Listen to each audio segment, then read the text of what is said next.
Barbados, get up. Good morning. Good morning, Barbados. Good morning. Good morning to you. Good morning. Morning, morning, morning. Good morning to you. Good morning. Morning, Barbados. Good morning. Good morning to you. Good morning. Morning, Barbados. Good morning. Wake up, wake up, wake up. Morning to you. Indeed, good morning to you. Wake up, wake up, wake up, Barbados. Welcome to today. Today is Friday, the 21st of November, 2025. I'm Pearson Bowen, and it is always my pleasure to wake up to keep you company. I hope you feel the same for us as well. I see that you do because you show up in great number. And to all of you who wake up every day actively to engage with us, we say thank you.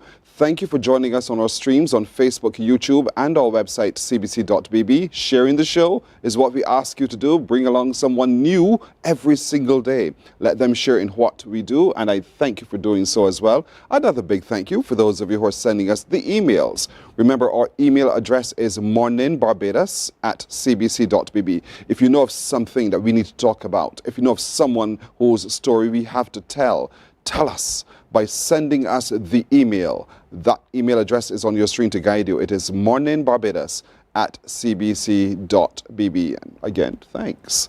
All right. Yesterday we gathered here at the CBC for what was truly a gathering of a queue in the community in celebration of the contribution of the late DJ King Scorpion. And boy, did people have a good time indeed. We all did.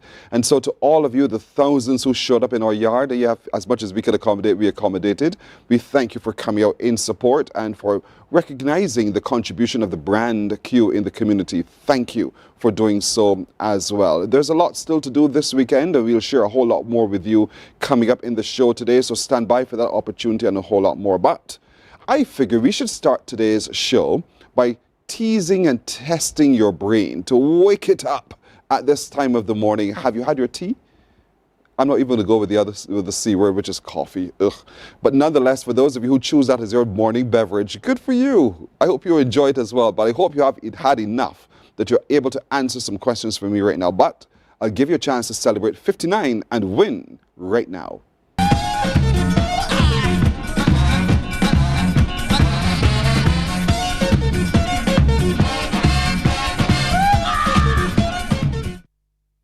Go. You know how this works. That means you give me a call on 228-5562 or 228-5563 to finish a Bajan proverb.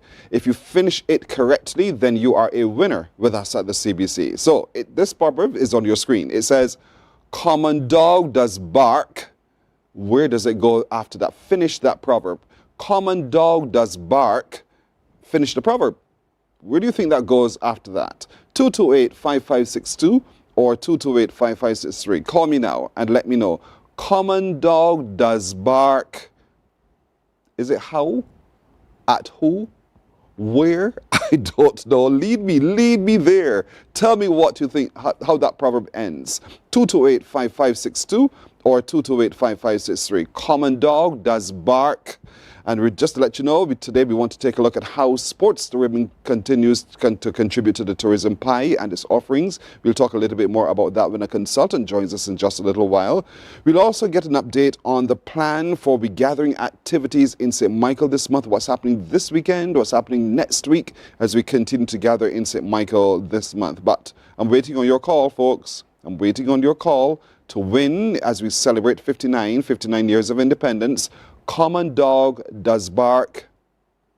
It's a proverb. Finish the proverb for me. 228-5562 or 228-5563. Also today, we'll give you another reminder of why you tomorrow night should be at Carifesta House to celebrate, to dance, to be in the space for Soca Goes Gold 7. So look out for that as well as we talk to the organizers as to whether or not they're ready and what we can expect. Good morning. Hello. Good morning, Pearson. Sweet Rons, how are you? I'm doing fine. Oh, that's good. Have you had your exercise already for the morning? Well, I'll be a couple late, so I ain't get it in. I'm here trying, we heading off to Panama today and tomorrow. Yeah, that's right. Let's talk a Right? little bit So they're about that. trying to get through this and stuff. And this is the But I will early, get it in this evening. that's the early morning wall crawlers who are heading off to Panama, right? Oh, yes. Oh, yes. Listen, I love the way that you all have kept up what we started indeed. I really commend all of you who are traveling to Panama. I wish you well. Hope you have a really good time and get there safely and come on back as well. But your exercise probably is going to be this afternoon. Yes, yes, yes. I will get it in this evening. I know you're content yes. creator. You know, Sweet Roz, by the work that she's been doing, has been recognized by Facebook as one of the top content creators. Would you believe it? Well done, Sweet Roz. Well done indeed. Yeah, Pearson, I have to thank you because you were my inspiration. Where I'm is today is because of you and that early morning show. You give us a voice. You give us a space to express ourselves. So thank you, and welcome. happy independence to you. You're welcome. And you too, Sweet Roz. Thank so, you. Sweet Roz, tell me, common dog does bark. In church. You In ain't got the church? behavior. Anyway, you get on bad. Common dog in church. So you think this Barbadian proverb ends with common in church? Common Yes. dog does bark in church. You're right. Yeah, well, I grew up hearing that, Pearson. I grew up serious? with a grandparent. Well, me too.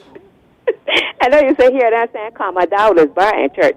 It means that they may have the behavior, no matter where they are, they will Okay. get on bad. And you know, a church was a sacred place. Of course.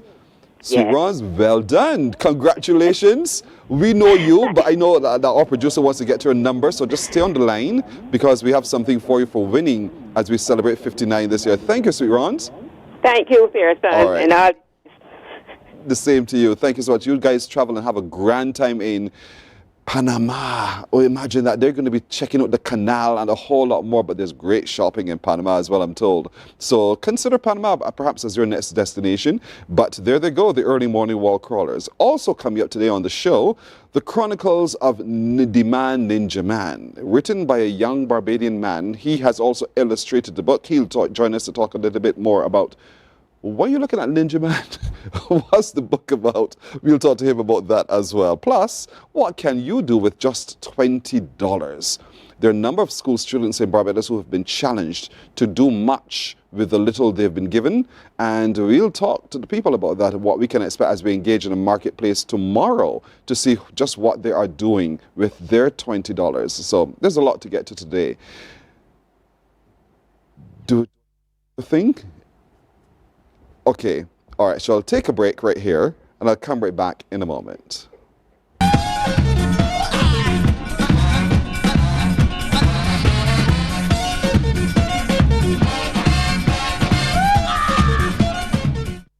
Welcome to Nature's Discount, the ultimate health food store. At Nature's Discount, we have thousands of quality products at great prices.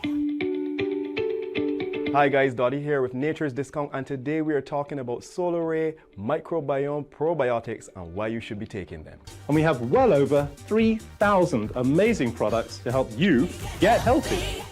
For your health tips, tune in to CBC TV 8 every Monday, Tuesday, and Thursday for Nature's Discount, sponsored by Get Healthy Incorporated.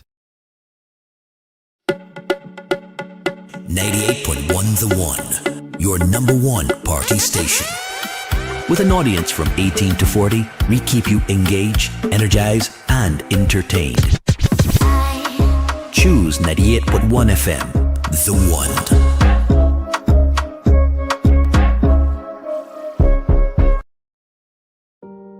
Hey there, it's Mahalia. I want to share something that might be really helpful. If you're feeling anxious, overwhelmed, depressed, or lonely and have no one to talk to, call Lifeline Barbados. We all face struggles at times in our lives. You're not alone. There's no need to feel ashamed or embarrassed. Morning, morning, morning. Good morning. Good morning to you. This Friday morning at 10.5 after 6 o'clock, we want to turn our attention to the contribution of sports to tourism. As you know, as just said by the governor of the central bank, tourism is the greatest contributor to our economy. And naturally, we see it all around us because each of us is in some way touched by tourism, whether we're in the service industry or we are part of the tourism industry and all of the allied services that we deliver. Sports is also it's a segment of tourism. We tend to think tourism is simply about those who come to enjoy the sea and the sand alone, but there's so many other components to the product called tourism. And we want to look at that now as we're joined by a tourism consultant in the Ministry of Sports, Youth and Community Empowerment, and he looks specifically at sports. This man, and I'm talking a lot to get to you, this man is born on the 15th of January. Now that excites me because, I'm born on the 18th of January, so we're just a few days apart, but that makes him a Capricorn, and in my book, that makes him a great man indeed. But apart from that greatness of that fact, he also represented Barbados at the Olympics in the early 90s, as a matter of fact, as a part of a sprint team. And did too also represented us in the 4x4. I know about you, Stevan. Yes, Welcome to Barbados. You know a lot about me. Yes, Stevan Roberts is here with me. How are you doing? I'm doing fine, Pierce. I'm doing fine. Doing really, really fine. So because you've lived in sports as a sportsman, you understand what sports does to the individual. Correct. And what it then can do, if taken seriously as a business, can contribute meaningfully. When did your mind shift to taking sports seriously as not just fun? So, Pierce, I'm also an accountant by profession. So when I came back to Barbados from living in the UK, I got involved in politics and traveled the Caribbean and saw all the sports and how the rest of the islands are investing in sports and what it's doing for their economy. So when I heard the Prime Minister said that she was going to make a focus on sports tourism, I got excited. So 3 years ago, I got involved in motor racing, went to Grenada and St. Vincent and saw what it actually did for their economies. And knowing that Barbados has more airlifts and more rooms, I said, well, we need to take this thing serious. So you saw that people from all over the world were following sports. Correct. And in following sports, naturally, they're going to come to the destination. Correct. So in order to bring them to the destination, we ourselves need to be able to host those tournaments. Correct. And you saw that happening. Correct. But there's a cost layout as well. Yes, there is. What's the benefit? There is. So for instance, I'm about to have an event coming up shortly over the Independence Weekend as part of the regathering celebration. And on calculation, even if we put out less than $1 million, I can see our spend being close to $8-9 million US on the back end. Because as I said, I'm an accountant, so I look at the numbers. So, Mr. Accountant, because sometimes we don't quite see numbers in the way you see numbers. Correct. Explain to us where this increase over the investment would come from. How? Okay, for instance, I got about over 60 competitors coming from the various Caribbean islands, and each competitor comes with about 6 to 8 people in his contingency. That's nothing to do with the spectators that are going to come to watch the sport. For instance, a couple of weeks ago, I was in a meeting and heard that there are no more tickets left from Trinidad to Barbados on that particular weekend. So when you think about the rooms, what they will spend, I also put together some packages for the different holiday destinations, like the Cave, where I'm going to take them to these events, and they're going to spend money. So the money circulates then, and that's how the money flows in. I'm breaking it down because sometimes when we sit and we hear it, we wonder, but I don't understand. Correct. I know as a Mr. Accountant, you're explaining to us where all the bits and pieces add up. Correct. To show that it has brought value. Correct. But it also profiles the country. Yes. The country benefits in its profile as well. Yes. Is that also, as Mr. Accountant, you are a part of your planning when you're putting together the magic pie that brings benefits? Yes, it is. I'm actually working with a production company to take Barbados worldwide. And reason being, when I went to Grenada and St. Vincent over the last 2 years for their events, everybody wants to come to Barbados. I met some guys from the US who said, if Barbados gets a track, I'll be there. So that's the next step, working on the track. But in terms of getting Barbados out there, this production will get Barbados worldwide because we will be on YouTube, media, everything. So you said you heard the Prime Minister say. Yeah. Does that give it the confidence that Barbados is taking it seriously? Yes, finally. Finally. I think there was just a sports policy that was approved in Cabinet. So I think now we have moved on to the next step. And I must say a thanks to the Ministry of Sports and the Ministry of Tourism for actually supporting the event that's coming up. They've started supporting all the teams to travel and experience to compete in the different islands, and we're getting ready to build a fantastic new international track here in Barbados, which the whole of Barbados have been complaining about. So, yeah, I think the investment is coming. Once we get the investment support from the government, I think we will make a massive difference to sports tourism. Part of the returns is, yes, we get money in the coffers, Yes. we get a profile, but what does it do to the individual sportsman now? How do they benefit from this exposure or these opportunities? Well, one, the international competition naturally makes them better. That's one. But also, what it also opens is positions for jobs. It also increases the job, because one of the things I'm going to do is reach out to the Polytechnic to get some of the young mechanics now to work with various guys who own cars that will help them with their profession. Also prepare them for when they qualify as a full mechanic to go out there and be able to work. In terms of the drivers now, I've just set a standard because I'm giving out some fantastic prices to the competitors in my event. You know, I'm not going to get specific, but you'll hear more about it as time goes on. And I have now raised the bar in the Caribbean. So where these cars are costing a lot of money to get ready for the event, they got something to look forward to. So the other spin-off benefits are people are employed within the industry, Correct. specifically for that industry as well, and you're Correct. tapping into skill sets Correct. that otherwise may have just been laying dormant. Correct. And so the industry, the sports industry, and often we just think of the sports person on the field. Correct. But there is an organization behind them. Correct. That benefits. So it is in itself an industry. Yes. And oftentimes we don't see the vastness of that industry. I mean, like I was saying to you, each car is coming with about 6 people. Excuse me.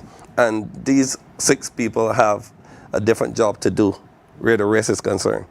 You know, you have the mechanic, you have the tuner, you have the engineer. So there's so many jobs out there that most of the public don't know relates to motor racing, for instance. You know, when you talk about, we are looking at building out road tennis. We have the opportunity to take their players, referees, coaches abroad to build out the sport. And we've been having conversations with some parts of Africa already in terms of taking the sport to their destination. So there's room for improvement and money for the different parts of the sport. So in other words, we really got to start taking sports seriously. Yes. There is a structure to sports, there is a business to sports, Yes. and we see it oftentimes internationally. Correct. And we sit and we think that that's what they do, we can't. Correct. And you're saying, no, we have to shift that mindset because we can Yes. do it and develop a structure here where sports benefits, the island benefits, and the individual also benefits. Correct. And so this is what the investment in sports tourism is about. How do you go about as a consultant making sure that you have those contacts, you identify and you make that link back to Barbados? Well, it's not easy, but what I normally do is when I travel to an event, I get introduced to all the main players, take their contacts. When I come back to Barbados, sometimes I reach out to them. When I was planning my event, for instance, I reach out to them for ideas, and you keep that. And then when you have your events in Barbados, you make sure you invite all the main players. So I'm having a VVIP tent, which will accommodate the prime ministers and the ministers and the main players. The main players, all right. As an Olympian, Yes. you understand competition. Yes. You understand from the start to the finish what it takes, and particularly in the relay, how each leg is absolutely important. Correct. And how if you fail in one leg, you are ultimately not going to be the victor. Correct. So how do you see sports tourism? What do you think sports tourism needs to get right around from all the industries around it so that it really is a winner? Well, one, you need the support from government because it is quite expensive to put on these events. And we need support from the private sector, which we've been getting, probably not at the level that we would like. But I guess it is about educating the public on what sports tourism can bring to the country. And I think we will get a better buy-in. We need the athletes to take it serious, and the athletes need some support. So if the public investors can also find like a top athlete in an individual sport and give him some support, because the government can't do everything. And I think that would bring it all together.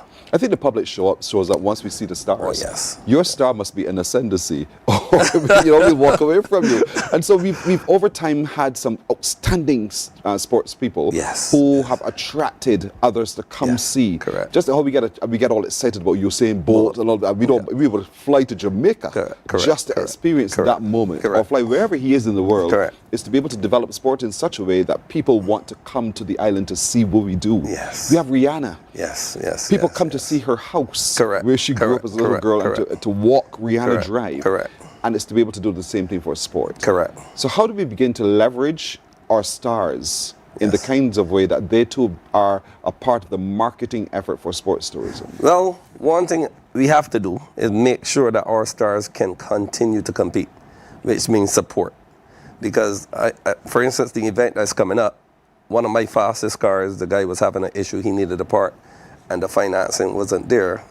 I had to go and help him find the financing to build his car, but I need that car to be ready, because that's one of the cars that's going to represent Barbados at the highest level. So financial support must be there for the guys to really be able to do their sport at the highest level. So for you, from where you sit, do you think that's one of the things that we're weakest on? Yes, okay. Support. We have the talent, we just don't have the support. Correct. And so that's because we haven't taken it seriously. But I think now, even up to yesterday, I had a private sector investor call me and said, I want to give something. That's something that never used to happen. But a lot of people are now seeing the evidence because we went to Grenada recently and the guys won the event. Small Barbados, and we don't have a track. Right. So I know we have the talent. Investors invest for return. Correct. And if they do not see a return on their investment, they're going to turn and go away. I agree. So I agree, 100%. As the accountant, you understand 100%, that. 100%. And so that return requires consistency in output. Yes. I would invest with you today because you're the winner for the moment. Yeah. But I want to be able to invest with you long term because I want to see your success long term. And if you don't deliver that, we got a problem. Yes. And I totally agree. And what I would say about, for instance, motor racing in Barbados, a lot of the guys at the top of the bracket have been serious for a long time. Sometimes you'll find that they fall out because of lack of investment. But now, I'm trying to take it to that next level. I'm actually getting all the support from the competitors. So all I need now is full support from the private sector. I have the government support. I must say the government has decided to take it serious, and they're stepping up to the plate. And you believe motorsport? Well, that's the start. Is one of those pullers, those triggers? Well, yes. It's now one of the biggest growing sports in the Caribbean. Yeah, it's doing well. I'm trying to bring back, for instance, the Banks tournament, which is hockey. Trying to bring back the Hockey Banks tournament to the days of when we really had guests coming to Barbados for hockey. They had a tournament recently, and it was okay, but it can do a lot better with support. So next year I'll work with hockey as well. Any others you're working with? Oh, well, road tennis. Yes. We're trying to build out our own sport, which we built here in Barbados. So we want to take road tennis all over the world. Like I said, we've been having some discussions with some African countries. We've had discussions with the UK. So I'm going to work on all sports, but everything step by step. Right. I'm trying to hear what my producers are telling me in my ear, but the noises are so conflicting. All right. When you take road tennis elsewhere, you're taking it elsewhere. Correct. But wouldn't you want it to come back to us? Yes. So we are not going to give it away. What we're going to do is use it also to build out the income for Barbados, because we're going to take trainers, we're going to take referees, we're going to take some players to do some displays. So it's also still going to bring some money back to the country. We're not giving it away, but we are going to take it worldwide. Right. We've had over time a very successful hosting of the Barbados Hockey Festival. Correct. It doesn't seem to have the same shine that it had before. Well, they lost their sponsor. Because they lost their sponsor? They lost their sponsor. So that comes right back to what you've been saying. These events take a lot of money to put on. I mean, the government of Barbados actually assisted them this year with their festival, but it needs to get back to that level of investment where they can really do the things they need to do to get the So then, grow here. how do we propose to advertisers or investors so that it really that they see their because again Yes. they will not invest until they see the benefit in investing. Correct. So how do we turn that around? How do we create that moment of trust that says to you, while I may not be in a winning position now, invest in me because there is an opportunity to come later? You need people like me. What is it? Capricorn. Aha, there we go. No, well, you need to put proposals together because, some people are good at sports, but like you said, the investor wants a return. So you have to be able to put forward a financial proposal because you need to show, for instance, when I go to the Prime Minister and say, well, boss, I need $250,000 for this event, I have to be able to tell the boss what's coming back. That's right. Because then it makes no sense if there's no financial return. So that's why I was able to tell you the event I'm going to host in a couple of weeks is going to bring in about $8 to $9 million in spend. And that's based on the Barbadian average in tourism for spend per person who comes to the island. All of you listeners say, he keeps saying, this event is a motoring event. Motor right? racing. It's a motor racing festival. So that you settle your mind Yes. for just a moment. That's what we're and it's talking gonna about be here. it's going to be the biggest motor racing festival probably in the Caribbean over the last 5 years. Is that just a marketing ploy of yours, or is that the reality? No, reality. It incorporates all the motor racing genres in Barbados. It has time attack, which is on the circuit at Bushy Park. You have drifting, which is growing, which is a really big part of motorsports, where the guys show off how to do the burnouts. That's big. We got loads of cars coming for that from Trinidad, St. Lucia, St. Vincent. You have off-roading. We have the bikes coming as well, which you have some ladies in Barbados who ride bikes. So and then you have the drag on the highway, and you have sound off. Okay. You've heard of the sound off? Okay. It's a spectacle. That's what I'm trying to say. right. So all of these things come together to really make So a it is a symphony that's festival. beautiful. Yes. So it's a festival.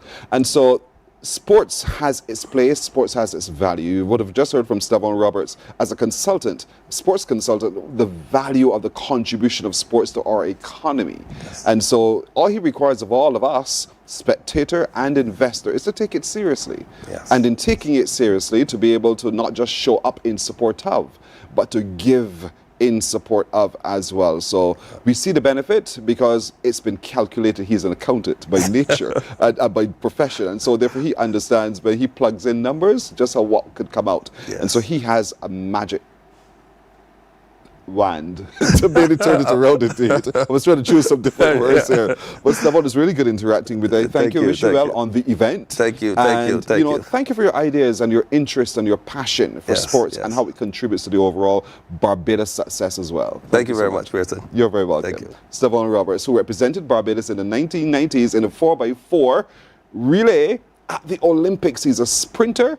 He was born on the 15th of January. That makes him a Capricorn and a great man indeed. And so we celebrate him as well.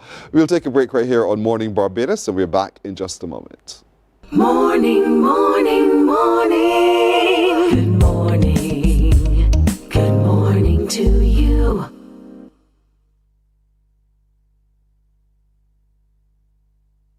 Books open your heart, your mind, and your soul. They are educational, entertaining, inspiring, and motivating. Are you an author of a recent book you want to share? Then Mornin Barbados would love to feature your book in our The Next Chapter segment. Send us an email to morninbarbados@cbc.bb. That's morning without the G. Come and let us turn those pages together.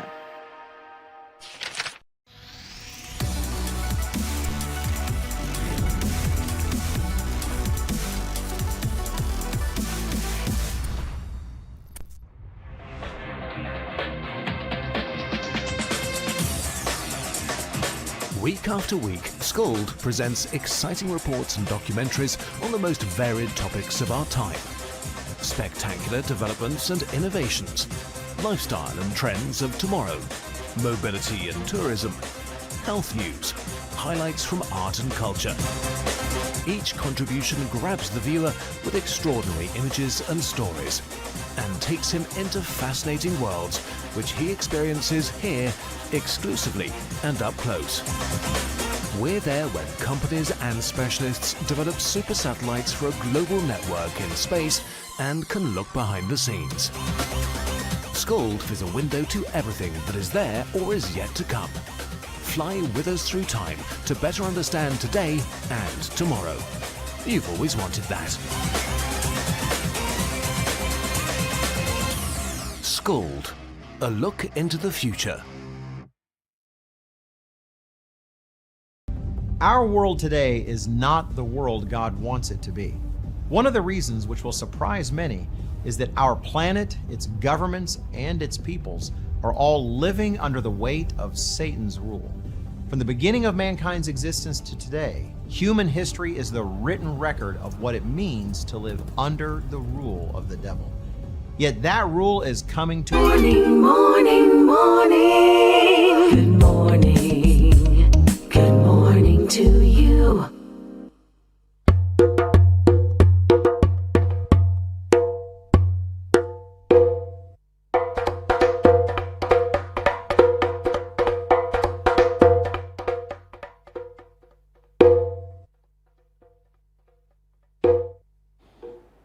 That's what we're talking about right now, the Chronicles of Ninja Man. And so the man who has written the book and created this wonderful novel that tells a story is Christopher Cox. Christopher is with me now. Christopher, good morning. Good morning. Good. Why did you choose to tell the Chronicles of Ninja Man? Okay, so this story kind of came out to me randomly, honestly. I was preparing for my school portfolio, my graphic design degree, and end project, right? And I've always been an illustrator. I've always done art and everything. So I had to find a way to sort of trick my tutors to allow me to do a comic book instead of, like, you know, a full established brand. So I did a little finessing there, but I was there trying to figure out a story, and I heard over the radio. This was last year, probably early October, September, around that time, and I was like, I hear on the radio that Ninja Man is accused of stealing Barrow artifacts, and I was like, that is so bizarre. That's so strange. But then it got me thinking. It was like, okay, well, if he was to do this, right? Because you always hear stories of Ninja Man being very intelligent, being, you know, coming from certain schools and stuff like that. If he was to do this, how would he do this, and why would he do this? So that's where this story came from. Okay, so the book speaks to that. Yes. Why did he do this? How did he do this? And all of those kinds of things. How he gets away with it, you know. How he gets away with it. Yeah. Oh, I see. But prior to that, you knew who Ninja Man was, didn't you? Yeah, I was familiar with the street character in town, and my parents told me stories that they've had encounters with him. You know, you've seen him around. So it definitely was already familiar. So then you used your imagination to try to figure out how he did what they're saying that he did. Yeah. And then to also try to figure out what was happening in his mind to do what he did. Or they say that he did. Or they say that he did, yes. He did. And so, where did you start? Where does the story begin? Really, this kind of starts with sort of that ideation, that first question. How did he do it, and how did he get away with it? Because you're trying to think. Because my first question was, this, you know, seemingly, this homeless guy, you know, gets into this place with supposed to have all these special artifacts, this security, everything. How he get in there? I could barely walk through those doors, right? So how he get in there? And that's where I started. And from there, you sort of write down your different ideas, your different conspiracies.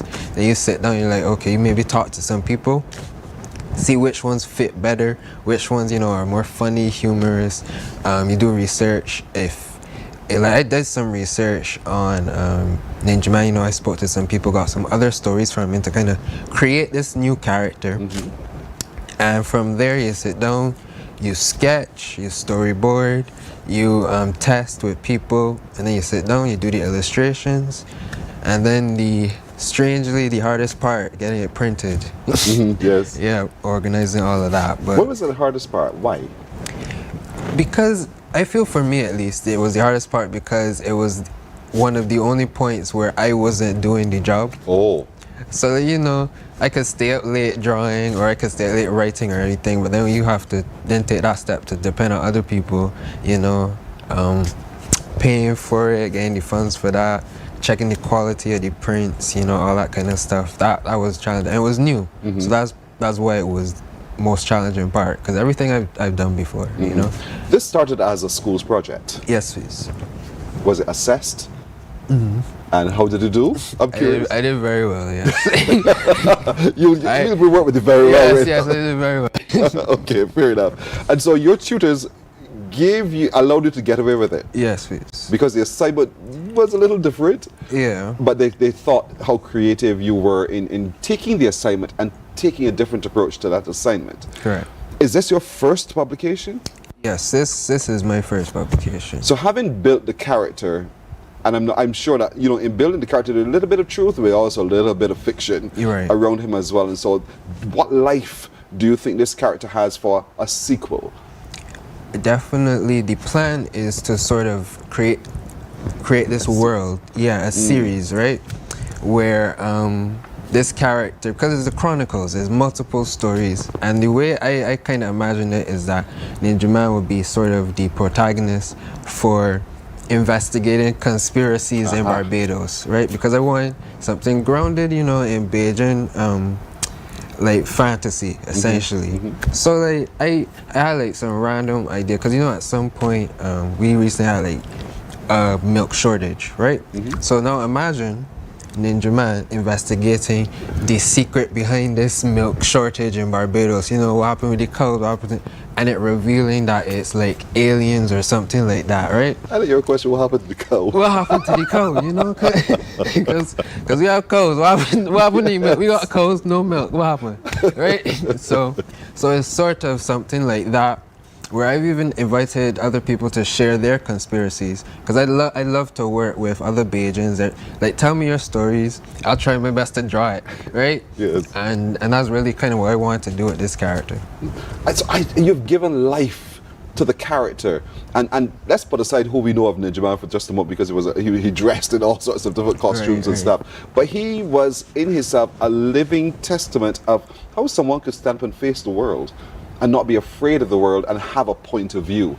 And so this investigator Ninja Man is quirky, I suppose, and he's quirky enough to adapt to situations in order to discover just what it is that he's looking for. Am I reading your thinking here? Yeah. Okay, so as conspiracies occur, he is not necessarily the person who is the villain. He's really just the investigator. He wants to get to understand, now, how did this happen? Exactly. How do I get in to steal the artifacts? Correct, basically, you know? right? So the how is always in his mind, and the why is also in his mind. And then is there always an ending to every chronicle, for instance? Yes, I want that, you know, there is sort of that Scooby-Doo reveal at the end, right? You know, to give the reader some satisfaction, and maybe over some more long period series parts, there would be a bigger sort of, you know, give at the end. Some might be shorter, some might just be like in one book, some might be over several books. But I'd like for there to be, you know, that conclusion. Yeah, just like how you watch a movie. Let it conclude. Let it conclude. Let it conclude. I like a series, but nonetheless, let it conclude at some point. Correct. And so your life in writing and illustrating, because where are you studying this? This was at BCC, because I did my bachelor's for graphic design. Just finished. This was my final project. Thank you. And so this was part of your testing. Yes, this was part of the final. Yeah. Right. And so I know you showed at AnimeCon. Yes, please. And what was the response then? It was good. I really enjoyed seeing everyone's sort of reaction, because that's what I wanted. That recognizable sort of factor, right? Because people walk by and they were like, wait, that's Ninja Man, and I actually have that line in the book, and that was something I imagine people saying, and people are actually walking by, they were like, wait, you know, and they were saying, you read this book? Exactly. So it was very exciting. You know, obviously that was a new space and everything, and considering that it was very anime focused, people came by and they were like, this is a Bajan comic book? I was like, yes, that's exactly what it is. So I was very satisfied with that. It's a comic book. Yes, please. Oftentimes, and mind you, it's surprising how many more adults are actually consuming comic books. We thought that you would outgrow comic books, but clearly that's not the case anymore. So this is pitched at what kind of age? I would say that it would be pitched in terms of, because the recognition of the character is also a factor. A lot younger kids don't really recognize the character as much these days. Maybe with something like this, they can have something to look at. But I'm thinking more of that sort of secondary school to older range, right? Because honestly, the adults are the ones that have all these stories. So they will read it and they'll be like, you know, Ninja Man would do something like that, right? And that's kind of what you want as well. So that's sort of what I'm looking at. And I'm glad that you're for the young people, the younger ones, building for them a character they can hold on to and associate with. We've all read books. We never met them. We don't even know how true to form they really are, but we somehow personalized them and formed our relationships with them. And so that's what this is all about. Who was Nancy Drew, you ask? Was there really a Nancy Drew? Who cared whether there was a Nancy Drew or not, because you felt as though you knew Nancy Drew? And that's one example. And that's the whole point with the Ninja Man. So even though generations might come and they never had physical interaction with him, because of what you've done, they will hook on to the legacy and the legend of Ninja Man through the great work that you've done in the Chronicles, indeed. And so you finished this one. What's the next one you're working on? Any thoughts in your head already for me? Yeah, because this is actually only part one. It's only part one of the Chronicles of Ninja Man. So I'd like to, like I said before, this would be an example of how this story would stretch over multiple books. This is one of those. This is one of those. And I would like to kind of, you know, finish that in between doing work and everything like that. This is what I'd like to be doing. You're in your very early 20s. Did you see you being referred to as an author at this stage of your life? Definitely not. not at all, actually. Because I've always been, you know, tied to the illustration part, right? But this would have been the first time that I've gone through the entire process of ideation to writing to illustrating and producing. So I was very surprised that. And I was, you know, you're happy with yourself that you're able to do something like this. Of course. You know, when it comes to illustration, though, if Mrs. Lockhorn does not look like Mrs. Lockhorn every time around, I wonder what happened to the artist. You had an off day. So consistency in the look of the character, is that difficult to do? Or do you work with a template? The thing with that is that you create sort of a look for the character. You give him things that he might wear, expressions that he might have, so that when you do mess up a little bit, people can still tell, you know, who it is. And that's really the strong point of character design, because now when you look at this character, you would see the pink cape, the yellow crown, you know, that big eye, and you will see, like, okay, that's still Ninja Man, even if I draw him a little weird in the next page. So that's kind of how I do it, because you're not gonna get perfect every time, but it's to get that consistency that you say close enough, because it's really just a trick. It's really just a trick, just close enough so that people still recognize the character. And that's for me the difficulty right there. How do you stay as consistent in the representation of that character all the time? And so that's why I asked you to use a template, and then you just copy all the way through. Sort of, yeah. You design the character first, and you say, okay, this is how I'm going to draw his nose, as opposed to how I draw everybody else in the story. So he looks different, right? So he stands out on his own, and you just try to keep those key details. And obviously, some of the minor things might shift as you draw him, but those important points will sort of sit at the top and stand out. Do you do freehand, or you have a machine that does all of this for you? Oh no, this is by your hand. This is me, yeah, just by your hand. Just by my hand. Folks, when you get this book and you turn the pages, you will see why I reacted the way I did, because it is a phenomenal amount of work that goes into creating these kinds of images and these illustrations. And so to give life and movement means that you've been studying this for so long. Yeah. And you're 20, how much? Little one or two? 22. 20. Just So we made it seem so young. 21, 22. As at 22, how long have you been in illustration? From a little honestly, since I was 5 years old. Everybody says, you know, I've been drawing since I was little, but genuinely I have sketchbooks at home piled up of just drawing. This is why I sit down and I do a lot. I have a sketchbook in my pocket right now. I have a sketchbook in my pocket Don't right now. sketch me here. But yeah, it was a lot of sort of that repetition, that practice, and you know, you have to enjoy it because this is how I spend my time. This is how I express myself. This is how I get my ideas out. So I spend a lot of time sitting down, drawing and practicing and sort of figuring out how the forms work. It's called The Chronicles of the Ninja Man. Right. And so where can we get copies of the book, this comic book? So right now it's really just me. There's a page on Instagram under the same name, Chronicles of the Ninja Man. You can contact me through there, but right now it's just me sort of publishing them myself. I'm trying to sort of figure out, navigate, getting them out into stores, getting a sort of online presence so that there will be more access to them. So that's sort of what I'm working towards for the future. How many pages are in this comic book? This one is 16 pages. 16? Yeah, 16 pages, because initially my plan was to have it sort of like those original sort of thinner comic books. I'm trying to do a bit more work with it now. So hopefully there will be, you know, more pages into volumes and stuff like that, so you can collect them and, you know, sort of build it back up. And that's the beauty of the whole thing as well, because as boys, that's what we used to do, collect comic books. You have the whole series.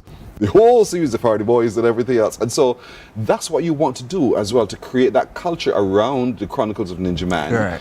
As we consume it, we also want to collect and collect and collect and build its own behavior as well. And so what do you say to other young people like yourself who get up to other things and what this has done for you? I tell them that, you know, if you do have an idea or something you'd like to do, just start doing it. And you'll find out how to make it good in the process, because everybody's worried about making something good when you start, but it's really only good at the end. So if you have an idea or something and you can't figure out why nobody else is doing, you do it. You get it done, you know? And do it yourself. Yeah, do it yourself. Take these skills that you have or skills you want to have, go learn them and get it done. And you'll be surprised at what you can do. Because I was not expecting to be able to do that. Right. And everybody to like it as well. Because I was like, man, only I can think this funny. but people are engaging with it and laughing. I'm like, you know, that's really cool. So do it. Just do it. Just do it. In other words, take the Nike slogan. Just do it. Just do it. And so, who do you say you are, Christopher Cox? Who do I say? I'm Christopher Cox. Illustrator, graphic designer sometimes.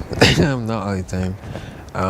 But yeah, the reason I asked you that question, right? You can tell me who Ninja Man is and his personality. And oftentimes we struggle ourselves to say who we are and our personality. And because I think our personality helps to drive what we become. But sometimes we lose our way because we're not taking time to consciously decide or determine who we are. So it gives us direction, and we don't fight against ourselves to be able to achieve and bring satisfaction. So who is Christopher Cox? Christopher Cox is a very unserious person. That's it. Christopher Cox really enjoys a lot of humor. He's not always as outspoken as he is right now. Yes. But he does enjoy a lot of these types of processes, doing these things with his hands, telling stories. Christopher Cox is a storyteller. And I really do enjoy drawing, so that's... Don't whisper it, don't whisper it. I really enjoy drawing. I really enjoy drawing. Because I see it in you, and I wanted to hear you say who you see yourself as. And so this is exactly, I think, what we want to be able to connect with when we say our favorite author is. Because somehow they're human. and we feel them because we see ourselves in them.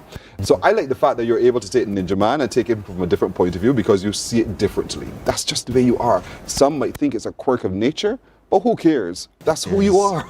And that's what defines you and sets you apart from all else. And so you've done now comic books and illustration. Yes. Would you also tackle a more serious prose?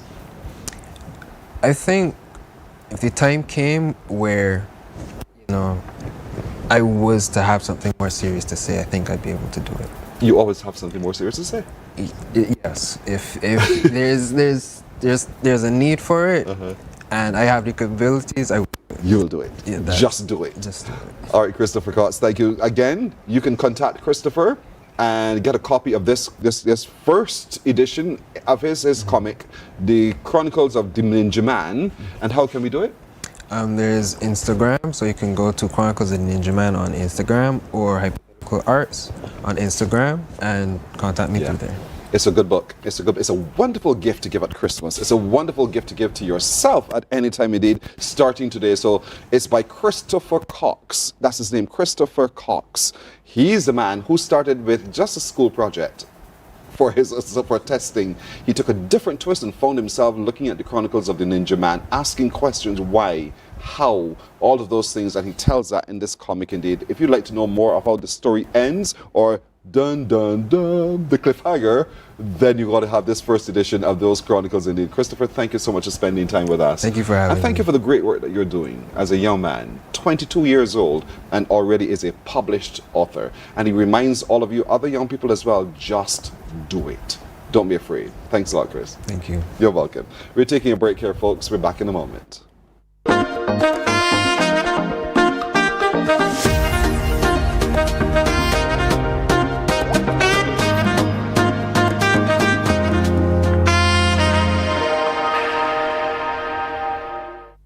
Our world today is not the world God wants it to be. One of the reasons which will surprise many is that our planet, its governments, and its peoples are all living under the weight of Satan's rule. From the beginning of mankind's existence to today, human history is the written record of what it means to live under the rule of the devil. Yet that rule is coming to an end. And what a difference that will make. Every Sunday at 9 a.m. on CBC TV 8, tune in for Tomorrow's World, sponsored by the Living Church of God. Some ask, what makes Barbados so special? We at Mornin Barbados say it's you, our exceptional youth. You are talented, resilient, and inspirational. You are the epitome of the Barbadian spirit, testing the boundaries of your creativity. If you are an entrepreneur, artist, baker, designer, author, or have done anything you think should be highlighted, email us at morninbarbados@cbc.bb. Let us show the world our exceptional Bajan youth. From the beautiful shores of the gem of the Caribbean, Barbados, home of the amazing Harrison's Cave, the tantalizing Oystins Bay Garden, our historic garrison, the indigenous road tennis, and the friendliest people in the world. We are 94.7 Morning, morning, morning. Good morning. Good morning to you. Are you ready? Barbados, the countdown is on. This Saturday, Carifesta becomes the Soca House. It's the COB Credit Union Soca Gold 7. Bands meet bands. From Trinidad, Destra Garcia and the Bacchanal Band. Neil, Iwer, George. From right here in BIM, Edwin Yearwood and Crossfire. Allison Hines, Blood and Square One. Nikita, Lil Rick, Peter Ram, Damian Marvey, Lead Pipe and Satis. Mad, Grateful Co. and Marsville. All backed by the Unit Band. Plus non-stop vibes from DJ Cat, DJ Ras, Daddy Biggs, DJ Chris Gale, Indian and Daddy Fabian. Caribbean. Tickets now $125 at all Ticket Links locations and all box offices. Or call the charities office at 851 Soca. Your Vibe. Support the Eden Lodge Youth Charitable Trust Christmas program and the Sandy Lane Charitable Trust, helping families across Barbados. This Saturday, Carifesta becomes the Soca House. It's the COB Credit Union Soca Gold 7. Bands meet bands. Powered by 94.7 FM, 95.3 FM, Hot FM, and 92.9 FM. I hope you guys were watching and paying attention, because I want to give you a chance now to get yourself a ticket to go to tomorrow night's Soca Goes Gold 7. Yeah, boy. Time for you to give me a call right now to win this ticket. When you get on the phone, I'll figure out the question to ask you. I'm not going to ask you the question up front. If you want to go to Soca Goes Gold 7 and you have not yet purchased your ticket, or if you have and you just want another ticket for someone else, call me right now.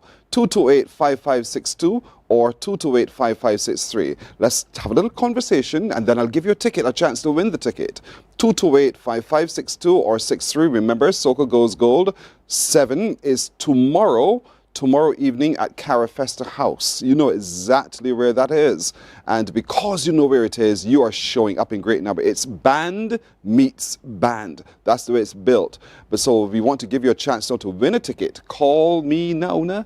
228-5562 and 228-5563. Our lines are open. We're taking your calls, and I want to hear from you a little bit more about Soca Goes Gold 7 and why you want to go to Soca Goes Gold 7. And I'll ask you a question for you to win. It's going to be a very, very easy question. I promise you.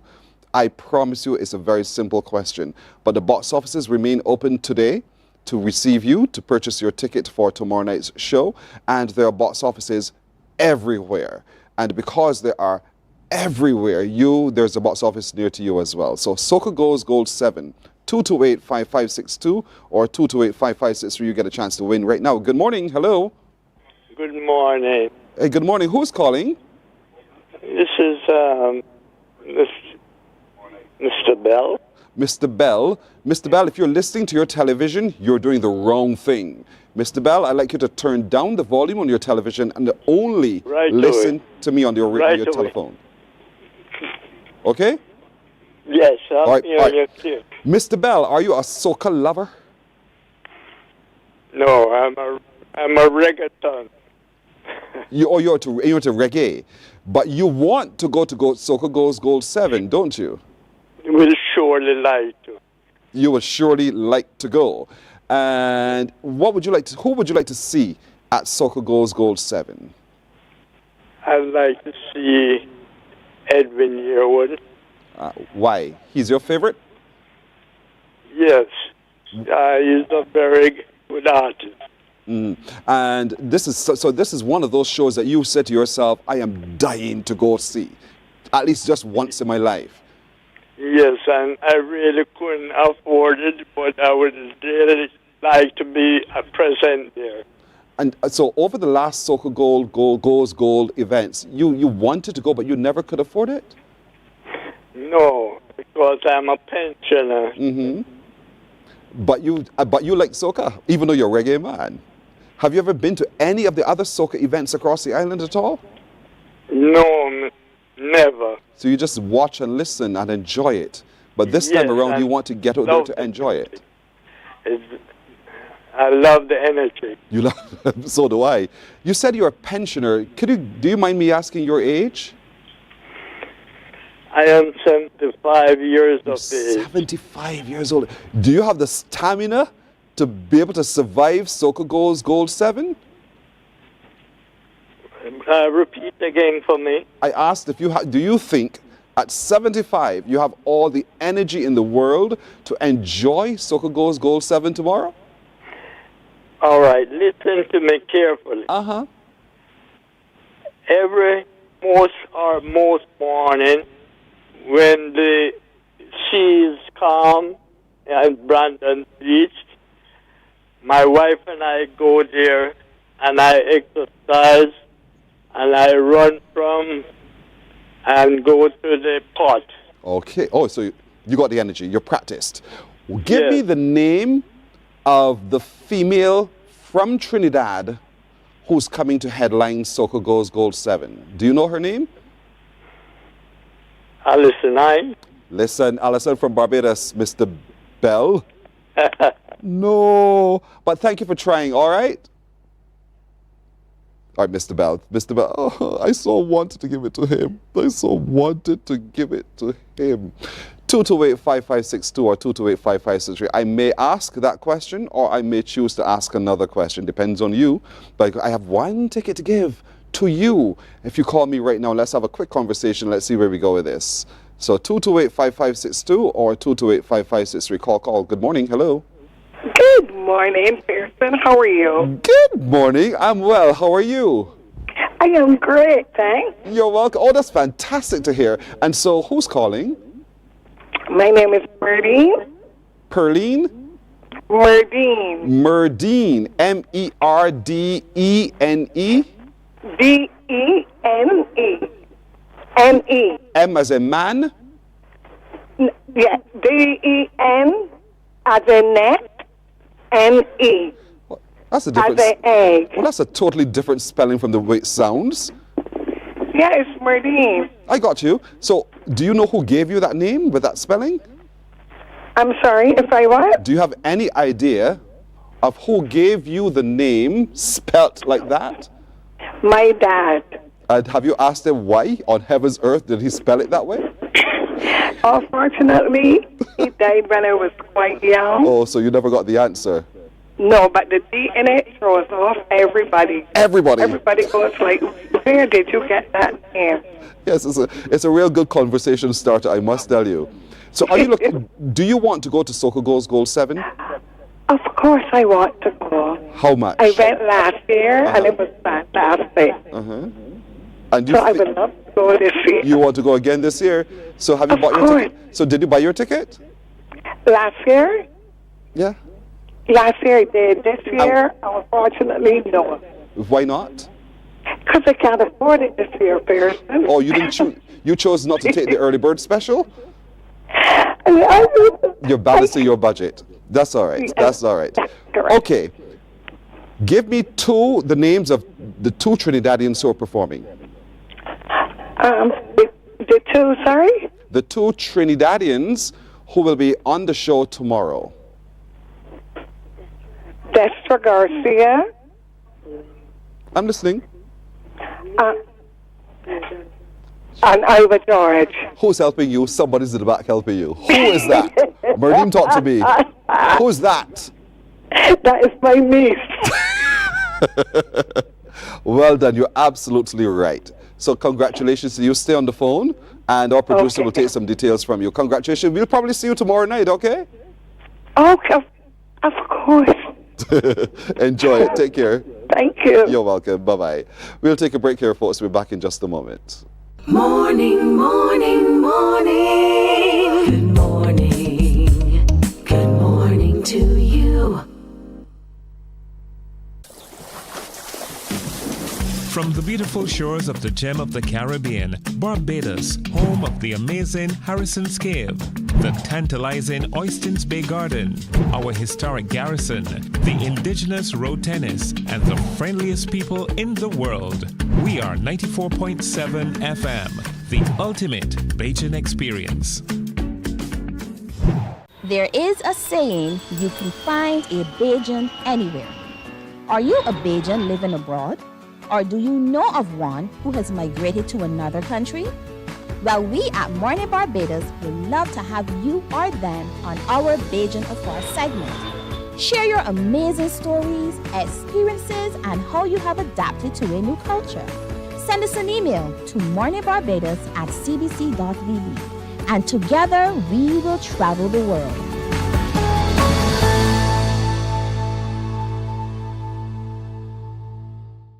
God will not give you a job. God will not call you to do something and then not give you the capacity to have it, to make it happen.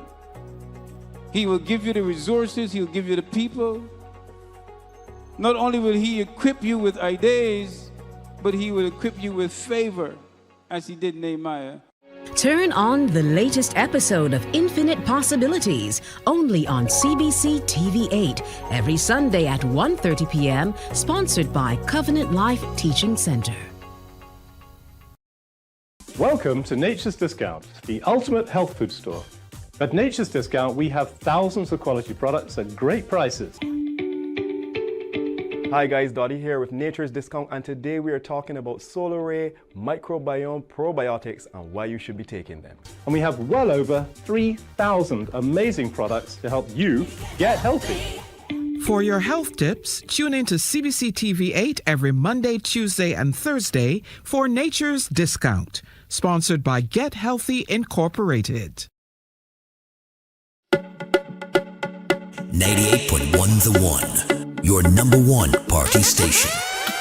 With an audience from 18 to 40, we keep you engaged, energized, and entertained. Choose 98.1 FM, The One.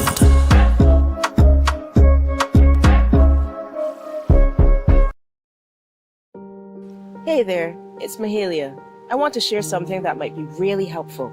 If you're feeling anxious, overwhelmed, depressed, or lonely, and have no one to talk to, call Morning, morning, morning. Good morning. Good morning to you. The Mornin Barbados news is brought to you by Jordan Supermarkets Spend and Eat 2025 competition. At the news now, St. Joseph residents have won a major victory in the High Court. High Court Judge Justice Patrick Wells has ruled that a private developer cannot block public access to Joes River Basin. Two residents, represented by a team led by attorney at law Senator Gregory Nichols, had taken Ullswater Investments Limited, owned by Australian millionaire Richard Hines, to court after the company put up a concrete column that residents said would block their access to the river and to the popular Teacup and Saucer Lookout. Here's a report now from Rachel Agard. In a ruling handed down today, Justice Patrick Wells declared that effective immediately, there is an absolute and permanent public right-of-way at the southern end of the 10-foot bridge along the path to the Teacup and Saucer Monument and around the monument itself. The judge ordered that no obstruction can ever be built on that right-of-way, and anything already built must be removed immediately. Justice Wells also awarded costs to the residents. Attorney General and Member of Parliament for St. Joseph, Dale Marshall, has welcomed the decision. And he stresses that the rights of the residents in Bathsheba have been vindicated. What is more remarkable is the fact that the case was only heard last week, and today we have in our hands an extensive and well-delivered decision, 42 pages long. I have no doubt that the claimant will appeal, and that is his right. But all of us are happy that the small man has been able to stand up to might and wealth and claim for themselves for all time a right that generations and generations have enjoyed to come and go to Joes River as they please, and this from time immemorial. Justice has been served, and my constituents are overjoyed. I, of course, have to thank Senator Nichols and his legal team and the rest of his legal team for the hard work that they put in. The road wasn't always smooth, but they've done an excellent job in representing my constituents in this case. Lead attorney for the residents, Senator Gregory Nichols, says this decision is an important one as it applies the existing law to a state of facts. The residents, led by Victor and Christopher Oliver, really stepped up to the plate to ensure that this development did not block the access of the public, and certainly everyone who would have enjoyed the environs of the river basin, whether it was to go there for recreational purposes, things like crayfishing or going into the water, just in the environs, can now rest assured that that prescriptive right-of-way has been upheld by the court as an absolute and indefeasible right. While steering clear of commenting on similar cases restricting access to beachfront on the West Coast, Senator Nichols says the law sets out specifically what is applicable. The law establishes that where there is a right of way over someone's land, that right of way has been in existence for a statutory period of time, then that statutory period would now bar the landowner from asserting rights of ownership to the extent to exclude others from coming onto the land. That is the law in Barbados as we speak. So that I wouldn't want to say that we can apply that just broadly over the entirety of the west coast of Barbados, because each particular location and site will have different factual nuances that may differ, and therefore it's not a situation where you can generally apply the law across the whole wide geographical space to have one single result. So I would refrain from making that generalization. Senator Nichols has made it clear that once it can be established what is required by law, it can be defended in the court of law. Rachel Agard, CBC News. The newest spate in gun violence and gun-related deaths is not an indication that Barbados is under siege. This assurance is coming from Commissioner of Police Richard Boyce, who says recent incidents are serious but remain concentrated among individuals in conflict with each other. And he says lawmen are stepping up their game to intercept and disrupt those activities before they bring any further harm to society. He made that position clear while addressing a press conference yesterday. Anesta Henry has that story. Commissioner Boyce says police have identified specific streets, blocks and corridors island-wide that are consistently linked to gun-related offences. And he says police are focusing on those hotspots with detailed operational plans. From now through Independence and into Christmas and the New Year, Barbadians will see and feel a stronger and more visible police presence built around three pillars. One, targeted enforcement in hotspots. We are intensifying foot and mobile patrols in high-risk communities, commercial districts, and nightlife areas. Special operations will target illegal firearms, ammunition, wanted persons, and those believed to be financing or organizing gun crime. He points out that this week alone, officers have seized a large quantity of drugs, cannabis, and pills, as well as guns, including high-powered weapons, and a significant amount of ammunition. The commissioner also reveals that so far this year, police have recovered 79 firearms and 2,754 rounds of ammunition. There were 3 AR-15 assault rifles, 2 AK-47 assault rifles, 1 MAC-11 firearms, and 3 shotguns. And for those criminals who dare to shoot at police, the commissioner had this message.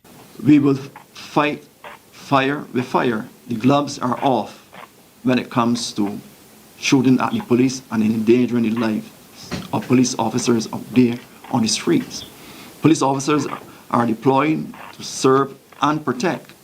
So when they come under fire, deadly fire, I must say, then there's no limit to the response that we will take. Meanwhile, it's not just about the weapons. Lawmen are also mindful of the other implements used to commit crimes. He identified some of these as scrambler-type motorcycles used for quick escapes, as well as hoodies and dark clothing to conceal identities. Let me say this as clearly as I can. Do not come telling us about fashion. These are not harmless fashions when used in this way. They have become part of the uniform of intimidation and lawlessness. Many of these scrambler motorcycles are unlicensed, uninsured, and unregistered. They are a danger to every road user. Commissioner Boyce says lawmen will continue their stepped-up efforts to maintain law and order in Barbados. Anesta Henry, CBC News. The Barbados Labour Party is preparing for a major political event this weekend as members of the St. Joseph branch get ready to choose their next candidate for the upcoming general election. This will take place on Saturday at the Grantley Adams Memorial School from 4:30. Chief Executive Officer of the party, Senator Pat Paris, says all systems are in place and notices have been sent out. We in the Barbados believe in democracy and we are guided by our Constitution. And that is what we will be using to select that candidate. Persons that will have the opportunity to nominate a candidate, we will have a proposal, and that is all part of the nomination process. On that evening, after the nomination, we will have speeches led by our political leader. We will also have Indar Weir, Deputy Prime Minister, the Honorable Santia Bradshaw, the MP for St. Andrew Rommel Springer, and MP for St. James North, Mr. Shad Blackman. They will be co-chairing the meeting. Well, the party expects representation from all 30 BLP branches and said red will be the color at Grantley Adams Memorial School for this important democratic process. The BLP says it's fully prepared for Saturday's nomination and anticipates a smooth and transparent process. To sports now, veteran fast bowler Kemar Roach is back in the West Indies Test lineup after being named in the 15-man squad to face hosts New Zealand in an upcoming 3-test series from December the 1st. With Shamar Joseph and Alzari Joseph both rehabilitating from injury, Roach has been recalled. There'll also be a maiden call-up for O.J. Shields, while in the batting department, Kevin Hodge makes his return. The full squad reads Captain Roston Chase, Jamel Warrican, Alec Athanes, John Campbell, Tej Narain Shandapal, Justin Graves, Kevin Hodge, Shea Hope, Tevin Imlach, Brandon King, Johan Lane, Anderson Phillip, Kemar Roach, Jaden Seals and O.J. Shields. Head coach Darren Sammy says West Indies preparation going into the first test against New Zealand will lead to some more measures of success. He says also in the absence of the injured Josephs, Roach will spearhead the attack. I wouldn't select Kemar in a team if I don't expect him to play. And the opportunities given to the others, with the lack of our experience in the two Josephs, Kemar now comes in with that experience. You know, and again, if we have Jaden, Kemar leading the attack, and when I say leading the attack in terms of experience, and Kemar probably out of all the fast bowlers would probably be the only one who've had experience in New Zealand in the test match as well. So it may be harsh in hindsight because he's back, but in our minds we never wrote off Kemar. Like I said, when I spoke to him, he's still very much in a mood to play for West Indies and want to contribute. And that's a look at news until now. We'll have more news coming up on TV8 at 12 noon. Morning Barbados is right back in a moment. Morning, morning, morning. Good morning. Good morning to you. The Mornin Barbados news is brought to you by Jordan Supermarkets Spend and Eat 2025 competition. Hey there, it's Mahalia. I want to share something that might be really helpful. If you're feeling anxious, overwhelmed, depressed, or lonely and have no one to talk to, call Lifeline Barbados. We all face struggles at times in our lives. You're not alone. There's no need to feel ashamed or embarrassed. It's okay to reach out for support. Lifeline Barbados is completely confidential. No one else will know you called. They're there to offer a caring ear and guidance without judgment. And fellas, I want you to know asking for help is a true sign of strength. It takes real courage to reach out. You can also call Lifeline Barbados if you're worried about loved ones who are struggling and you need advice on how to support them. There's a saying, a problem shared is a problem halved, but not everyone has someone they can confide in. That's why Lifeline Barbados exists, to be there for you or someone you care about during tough times. Save this number. Lifeline Barbados is just a call away. Remember, you can reach out whenever you need to talk. Books open your heart, your mind, and your soul. They are educational, entertaining, inspiring, and motivating. Are you an author of a recent book you want to share? Then Mornin Barbados would love to feature your book in our The Next Chapter segment. Send us an email to morninbarbados@cbc.bb. That's morning without the G. Come and let us turn those pages together.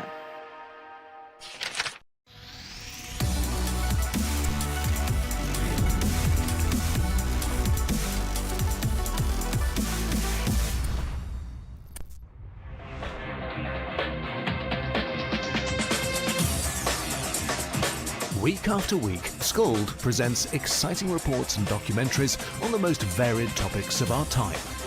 Spectacular developments and innovations, lifestyle and trends of tomorrow, mobility and tourism, health news, highlights from art and culture. Each contribution grabs the viewer with extraordinary images and stories and takes him into fascinating worlds which he experiences here exclusively and up close. We're there when companies and specialists develop super satellites for a global network in space and can look behind the scenes. Scold is a window to everything that is there or is yet to come. Fly with us through time to better understand today and tomorrow. You've always wanted that. Scold, a look into the future. Our world today is not the world God wants it to be. One of the reasons, which will surprise many, is that our planet, its governments, and its peoples are all living under the weight of Satan's rule. From the beginning of mankind's existence to today, human history is the written record of what it means to live under the rule of the devil. Yet that rule is coming to an end, and what a difference that will make. Every Sunday at 9 a.m. on CBC TV 8, tune in for Tomorrow's World, sponsored by the Living Church of God. Some ask, what makes Barbados so special? We at Mornin Barbados say it's you, our exceptional youth. You are talented, resilient, and inspirational. You are the epitome of the Barbadian spirit, testing the boundaries of your creativity. If you are an entrepreneur, artist, baker, designer, author, or have done anything you think should be highlighted, email us at morninbarbados@cbc.bb. Let us show the world our exceptional Bajan youth. From the beautiful shores of the gem of the Caribbean, Barbados, home of the amazing Harrison's Cave, the tantalizing Oystins Bay Garden, our historic garrison, the indigenous road tennis, and the friendliest people in the world. We are 94.7 FM, the ultimate Bajan experience. There is a saying, you can find a Bajan anywhere. Are you a Bajan living abroad? Or do you know of... Morning, morning, morning. Good morning.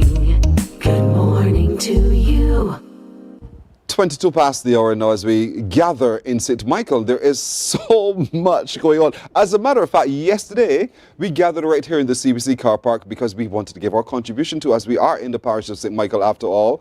And so we had real people in the yard yesterday who came out to have a really good time. So to all of you who showed up and continue to show out for St. Michael, thank you for doing so. The activity, however, continues, and there's so much still on the calendar to do. And I know you're still there sitting at home thinking, okay, so what am I going to do this weekend? Supermarket, got that checked. What else to do? I will tell you right now, because St. Michael has a full calendar. Joining me as always is the man who leads the organizing committee for St. Michael, Kelvin Carvalho. You remember this lady from yesterday? Italia Wiggins, who has been working hard because she plays a part of just what St. Michael is offering.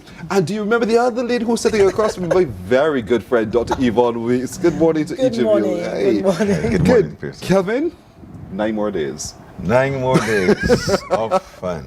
Of fun. Right, yeah. But this weekend we have a lot going on, but let me focus on our main event, our marquee event. And this is happening this Sunday, the 23rd, at the National Botanical Garden. And it starts at 11. So we give you time to go to church, and also to have the service happening in the morning. So at 11 a.m., the Botanical Garden comes alive. And the NCF is doing the most, the dog, because I mean, they're transforming the Botanical Garden. Really? Yeah, yeah. Right, and so into St. Michael. Right, so when you go into the Botanical Garden, if you are interested in reading, you're going to Reed Street. If you want food, you're going to Chris Village. If you want entertainment, you're going Rihanna Drive. You know what I mean? And we're going to have the Waterfront Cafe, Temple Yard. So Well, it's I just like it. It's just really, really sweet, you know. Yvonne, is that your idea? Not at all. I'm not claiming it. You're not claiming it. But I love the concept. Yeah. You know, and it's a day for family, fun, food, and fetting. And we'll be showcasing the best of entertainment and the best of food within St. Michael. You know, so we have schools and community segment. Oh, and the karaoke competition that has a huge following. So we have the finalists from each constituency, and the finals will be held at the Botanical Gardens this Sunday. This Sunday. So come out and support your community, and these karaoke singers are quite awesome. I saw a lady in Bush Hall. She sang Goldfinger. And with the theatrics and everything, like Shirley Bassey. Yes. And she was on the ball. I mean, and we have other persons from other communities coming out too as well. So come out and support your community. Put down the pots and pans, bring your knife and fork. And come. And come, because it is food galore, you know what I mean? Yes. And real Bajan food. And then we have a back in time segment where we you have a competition for the best dressed person, the most romantic dancers, the most stylish dancer on the floor. So, you know, so we have Club Randall. Yes. Yeah, so we really going back in time. And then we have a vintage segment. We're paying tribute to Jackie Opel, Richard Stout, the Draytons too, and the Mighty Grainer. We also have we got to have a soca segment. Of course. We got a party. And we also have the DJs coming out, and they are doing the most as well. So Temple Yard, like I said, the Waterfront Cafe, we have the literacy and read poetry and the food zone, you know what I mean, where we also have the Garrison Savannah, the kids, the Garrison, St. Michael is St. Michael. Okay, go ahead. Yeah, Kids Go ahead, Zone, listen to you. Kids Zone, Comedy Corner, the Sugar Rush, that's local sweets and confectionery zone as well. So we have everything there for you. I come back to the food area. Maps. Listen. You think St. Michael, you think Maps. Don't Maps, you do. Pink Star, Gloria, I mean, okay. you name it. You covered. We covered. Yes. But I just like the concept. So once we enter from the Combermere area, and we just go into St. Michael. You're going to St. Michael. And you go to all of the things we know about St. Michael. Yes, and it comes alive literally. And so we spend the entire day from 11 in the morning. From 11. Having gone to the National Thanksgiving service, we come straight there and relax. Yes. And finals later on in the evening. Pardon? The finals, the karaoke finals, what time? Yes, the karaoke is going to start on Sunday, probably around 4 o'clock, right? But bring your chairs, bring your blankets, bring your family. It's for everyone, right? And remember, Pearson said, put down the pots and pans. Pearson said so. That's what I look like, folks. Now you see for myself what I look like. Thank you for the compliment. I aspire to be like you. I get it. So this can be Sunday, the big marquee event for St. Michael, everybody. This is for everyone. And while it is going to be hosted by St. Michael, all parishes are welcome to be a part of it all, because we've been doing this. We've been doing this since January. We've been traveling all over the island, and we're giving full support to everyone in every parish. And so this happens again this Sunday as well. I know today you have the renaming exercise there at the Parkinson. At the Parkinson, that will be happening today as well. They also have football match where they will be honouring the fallen footballers from within the Pine, you know, and the Pine is synonymously known for great athletes. Yeah, great entertainment too. And great entertainment, because you have Edwin, Richard Stout, Simon, you have a whole set of folks. So the Pine has always contributed significantly to the sports and cultural landscape in Barbados. And that starts at 5:30 this afternoon. That's right. So that renaming ceremony is for the Parkinson Community Centre, which is going to be renamed to the Delisle Bradshaw Centre. That's right. And so we want to be there from 5:30. There's lots of entertainment, and then we'll play some football and reveal the plaque to the fallen heroes as well. So that's happening today. You're coming back with the passport tomorrow? No, the passport. No. Part 2. Well, I know that we're having a strong request for the tours and so on. Yes. Oh, the tours. The tours. Yes. Okay, talk to me about that. Right, the tours. So we'll be having the rum tour again, because that was really, really, really good, and people are asking for more of that, and also tours of the Parliament, the museum, and so on. So that will be happening as well tomorrow. Right. I forgive you. That's okay. Thank you so much. But also happening today. Yes. As a matter of fact, Itania is when the big games kick off. It does. Yesterday I met the Roars, and they have made it sound so exciting. It really is a spectacle to behold. Yeah. And you know they're rowing off from around 10 this morning. Yes, at Browns Beach. At Browns Beach. Because we're checking at the beaches in St. Michael. That's what we're doing. Awesome. So let's share with what's happening today, and then over the next few days, what else is happening. Go ahead, start with today. Rowing starts this morning. You met them yesterday. They're at Browns Beach. So they're the entire weekend, but this evening we are bringing Brandon's alive. Specifically, we're at Stades, where we're going to be hosting not only the rowers from 13 countries, we're also hosting Trinidad and Tobago for rugby, St. Kitts as well, and all of our community teams in our 13 sports.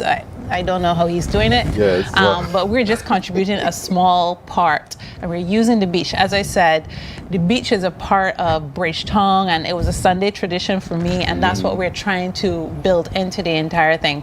So at 6 p.m. today, we're going to have the parade of all of our teams. We're going to have presentations by regathering, and we're going to be lighting the cauldron. Oh, sweet. Y'all taking this seriously, boy. Very serious. Very, very serious. And we're going that will burn right through the games? It will. I got to talk to NCC.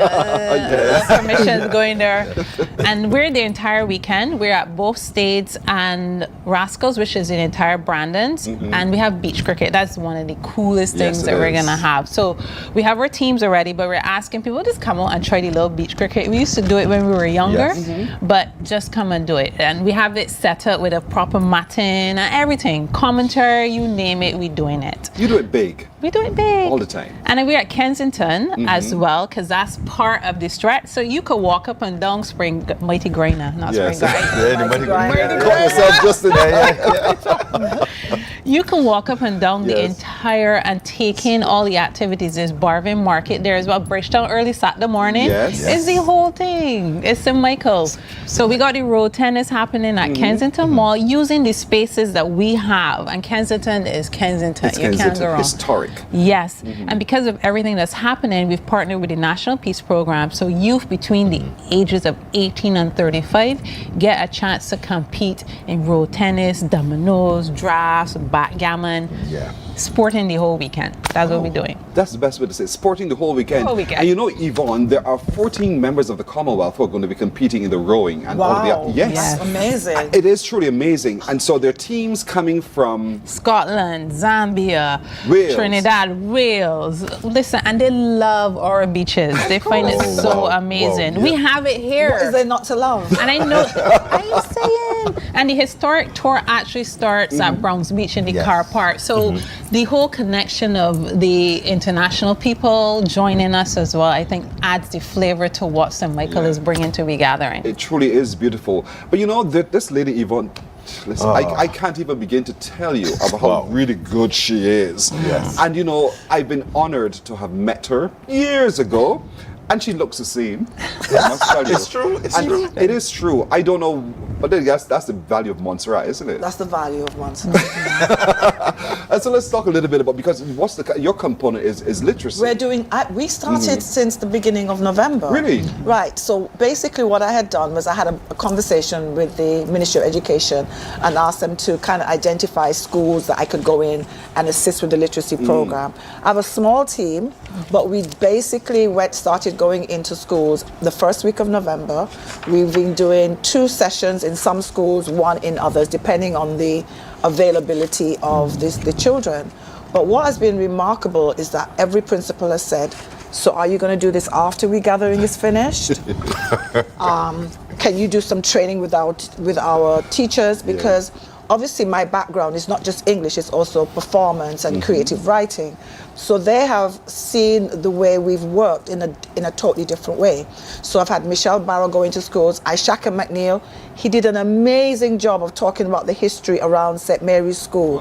He talked about spooge. I had a record they'd never seen of vinyl in their life. So they had a new word. He taught them how to drum to the beat of spooge music. So each school has had a different experience. I've got someone from Kiwani's working with me. She does puppetry. And I'm going to a school this morning at 9:15, so I don't want to be here all morning.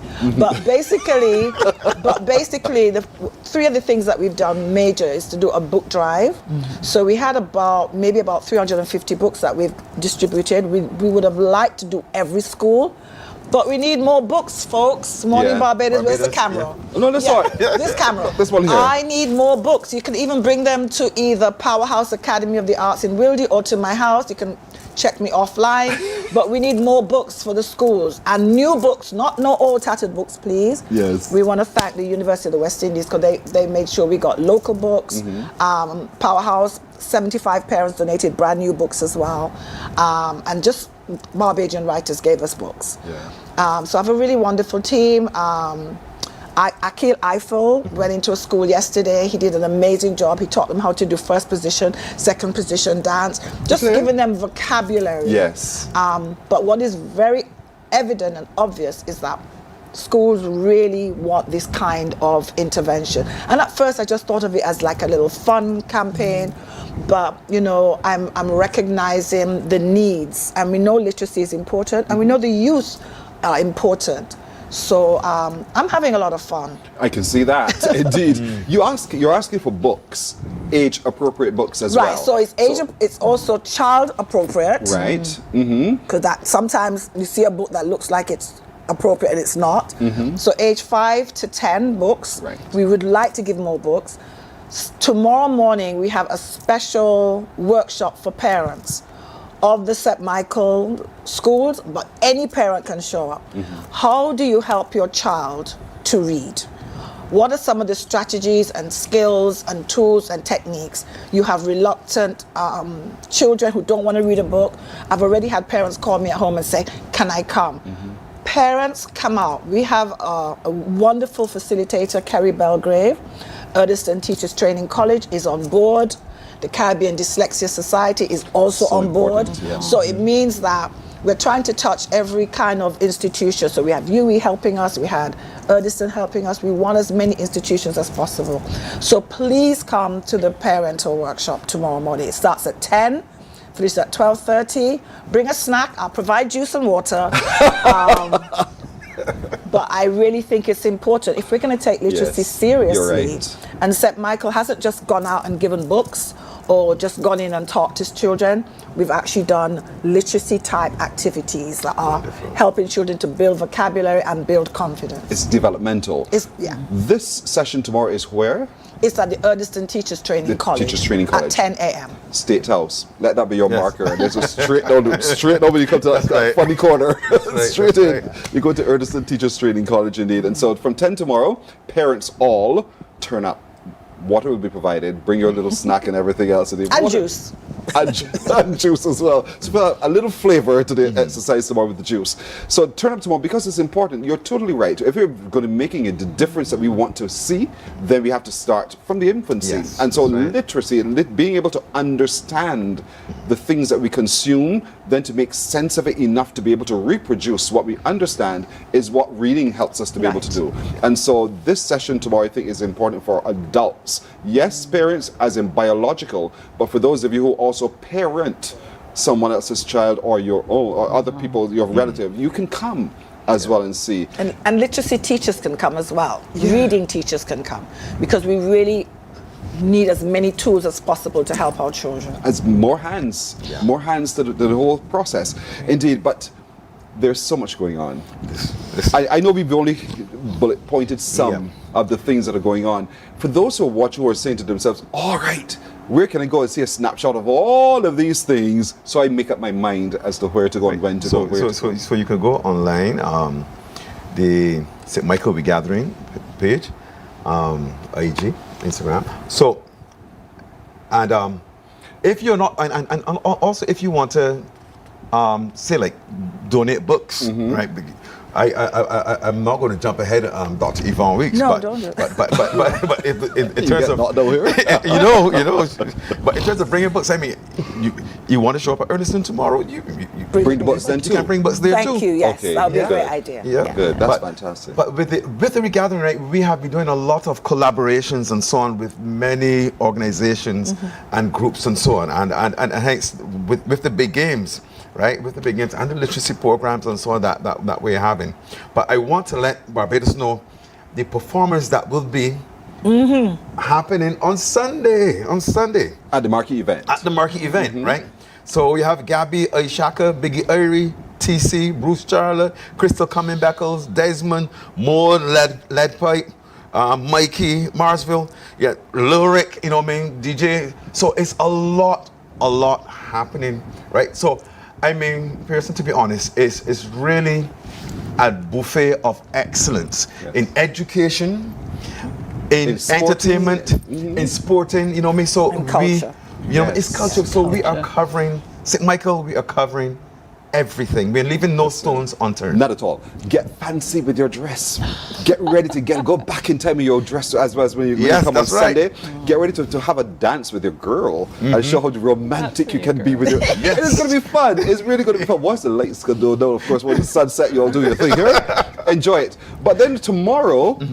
We're talking literacy. Yes. And I'm glad you incorporated, Yvonne, music into it, because it is also through music. I have a godson who I find learns better through music. He can repeat beautifully. If you question him, he can give you all the rationale behind it. So music works. So we use music as a therapy to help him learn. Yes. I also use images. Images I as well. actually took large photographs of different aspects of St. Michael, had them photocopied in color, laminated, and actually took them into schools and got the children to talk about the buildings. And then they found vocabulary, the Parliament building. So, they had Mia Motley is the Prime Minister. She works in Parliament building. I said, I think you mean the Honourable Mia Amor Motley. And so they learnt those things, just like positive affirmations as well. We learned. Civics is such an important part of our development as well. So that's all part of the civics effort. Beat Street, the king of the beat. And so we rocking that beat from across the street. Beat Street is a lesson too, because you can't let the street beat you. I know that song. And I'm saying that to say, here is music, the language of music, but there's an activity as well called Beat Street. Tomorrow. Tweeside Road, and MP Marchicado, and her event kicks off tomorrow as well. And Tweeside Road, that street is going to come alive. It's going to come alive. And they would climax in the paling. Oh dear, the legendary paling. I think I went there when I first came. Is it gone? It's gone now? No. No, it's there. Institution. And it's fancy fine now. Okay. So tomorrow, Barbados, you need to come down to Beat Street and have an experience, because what we are doing with the St. Michael Regathering, we are creating experiences for persons, because experiences stay with you for the rest of your life, and the impact that you have, right? So, Beat Street, big games, the literacy program with Dr. Yvonne Weeks at Earlston tomorrow morning at what time? 10 o'clock. 10 o'clock, right? And then we have the marquee event at the National Botanical Garden, and the experience. I mean, I was there yesterday, and we were doing this site visit and so on, and and when I see the layout that the NCF they are putting down, I mean, they're transforming the botanical garden. Wow. So it is something that you don't want to miss. And talking about the food's got me feeling hungry as we speak. We didn't have breakfast, did we? No, we didn't. Breakfast is all me. There's water outside. Folks, there's a lot happening in St. Michael, as we just heard, and so there's every great reason for us to really use our time wisely. I know you have choice, but when you make those choices, consider all of these things we've just spoken about. Starting this morning, there's rowing going on at Browns Beach, and all this weekend as well, every day of this weekend, and it's a competition. We have 14 Commonwealth nations competing. Barbados is one, but 13 others have come from across the globe here to little Barbados, who are going to be a part of the big games. That is action galore. And there's so many other disciplines that are in the big games, which we haven't even mentioned to you, but you know now. And so for those of you who've been to the big games before, you know exactly what to engage with, but most of all, it's free.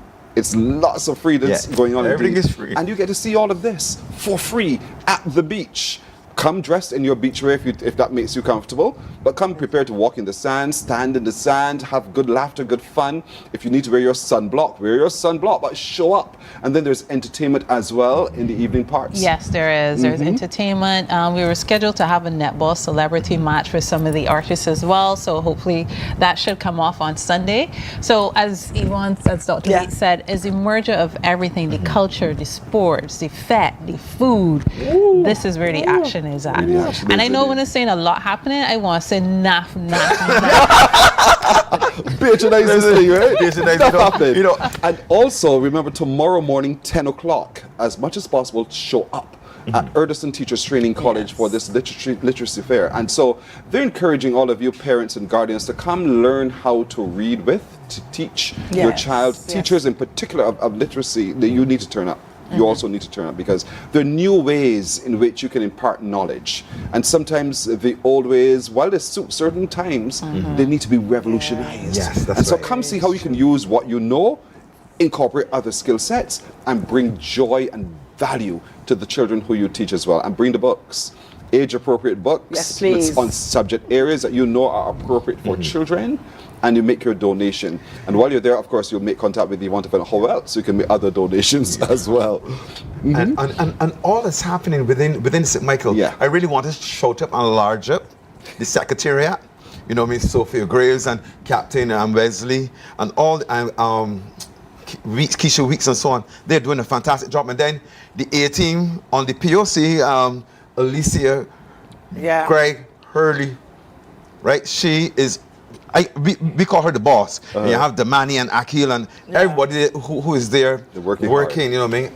So I couldn't come here and not mention them. That's right. And it's all is happening because of the hard work that's happening and the collaboration between the POC and the Secretariat. You know what I mean? And we are educating persons while we are organizing the events. The persons in the communities, the young people within the communities are organizing these events, and we are showing them how to do it, how to do project proposals and so on and so forth. So it is job learning on the spot and legacy. And I don't want to forget Sluggy, because he Sluggy pushed my book drive. Right. He's been on the radio talking about Brilliant. it.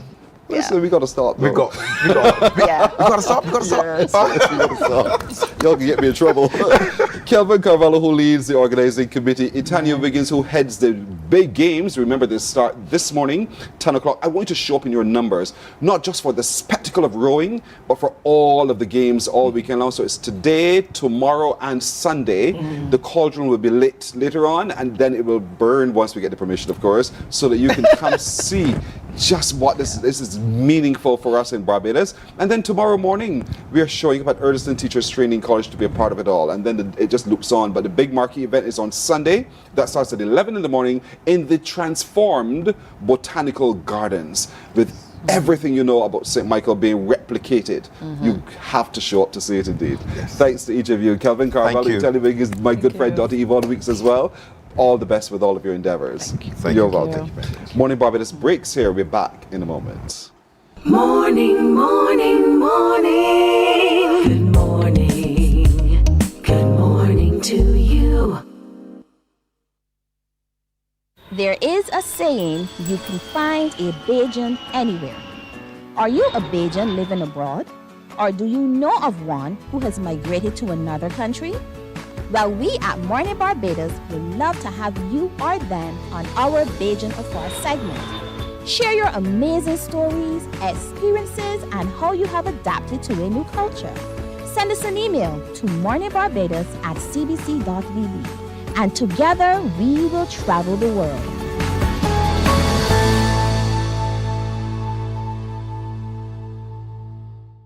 God will not give you a job God will not call you to do something and then not give you the capacity to have it, to make it happen. He will give you the resources, he'll give you the people. Not only will he equip you with ideas, but he will equip you with favor, as he did Nehemiah. Turn on the latest episode of Infinite Possibilities, only on CBC TV 8, every Sunday at 1:30 p.m., sponsored by Covenant Life Teaching Center. Welcome to Nature's Discount, the ultimate health food store. At Nature's Discount, we have thousands of quality products at great prices. Hi guys, Dottie here with Nature's Discount, and today we are talking about Solar Ray, microbiome, probiotics, and why you should be taking them. And we have well over 3,000 amazing products to help you get healthy.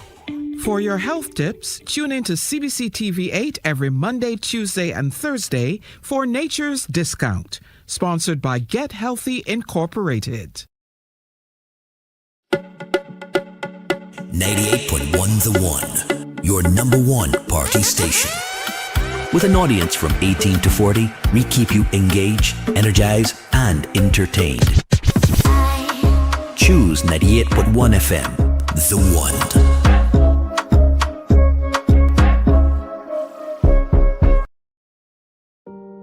Hey there, it's Mahalia. I want to share something that might be really helpful. If you're feeling anxious, overwhelmed, depressed, or lonely and have no one to talk to, call Lifeline Barbados.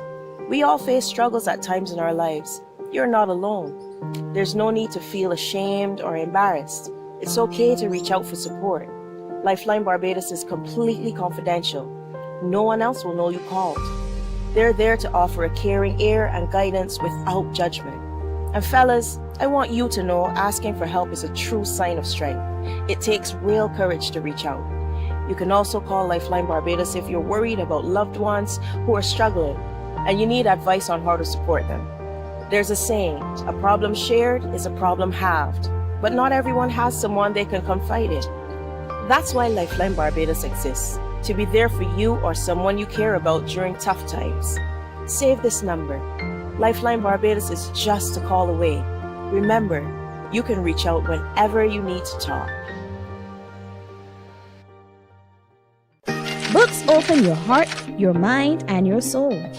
They are educational, entertaining, inspiring, and motivating. Are you an author of a recent book you want to share? Then Mornin Barbados would love to feature your book in our The Next Chapter segment. Send us an email to morninbarbados@cbc.bb. That's morning without the G. Come and let us turn those pages together.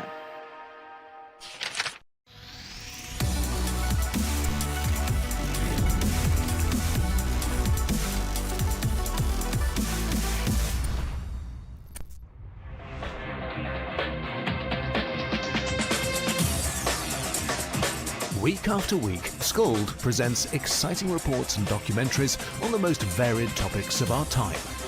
Spectacular developments and innovations, lifestyle and trends of tomorrow, mobility and tourism, health news, highlights from art and culture. Each contribution grabs the viewer with extraordinary images and stories and takes him into fascinating worlds which he experiences here exclusively and up close. We're there when companies and specialists develop super satellites for a global network in space and can look behind the scenes. Scold is a window to everything that is there or is yet to come. Fly with us through time to better understand today and tomorrow. You've always wanted that. Scold, a look into the future. Our world today is not the world God wants it to be. One of the reasons which will surprise many is that our planet, its governments, and its peoples are all... Morning, morning. Good morning. Good morning to you. Question, if I give you $20 and I ask you to use those $20 to build a business, could you? serious as a job. I know a number of you are saying, "Oh, $20, Pearson, you make a beer sport." That is not even realistic. Are you kidding me? Is my response to you. And so since 2011, the Barbados Entrepreneurship Foundation has been challenging our young people to take the little to make much. And so we're looking at this year's iteration of it now as we're joined by Wesley Moore, who is a volunteer with the Barbados Entrepreneurship Foundation. Wesley, good morning to you. Good morning, Pearson. I'm sure for you, even as a volunteer, you also benefit from this experience. Tremendously. In what ways? It's a joy to see young people take their novel ideas and build it into a business and actually make money from it. However, you know, especially with all the negativity that you're having in society right now, to actually see young persons who are doing positive stuff, I think that gives the greatest joy. And we're busy professionals, yes, but we ilk out the time to make sure that, you know, we can impart some knowledge into these young people. And it's $20, it's a start. It's just a start. It's just a start. And the reality is that's just $20 from us to you, to the business as seed capital. However, you can also inject your own money. Your family can inject some money as well. So we say $20, yes, but you know, there's always the potential for more investment if your business needed more investment. And this year you introduced a number of workshops to help the children understand how to do that. Correct. To seek the additional investment more. Yes, correct. So and even to do public speaking, to be able to, yes, we're talking about entrepreneurship, and there are different levels of entrepreneurship. So you need to be able to sell your business. You need to be able to manage the social media aspect of it. So your corporate social responsibility. All these are different workshops and stuff that we have done to help to build these students into true entrepreneurs. And to show the value of working together. Correct. As well. Yes. So this year you have quite a number of schools. Yes. Who have taken up the challenge.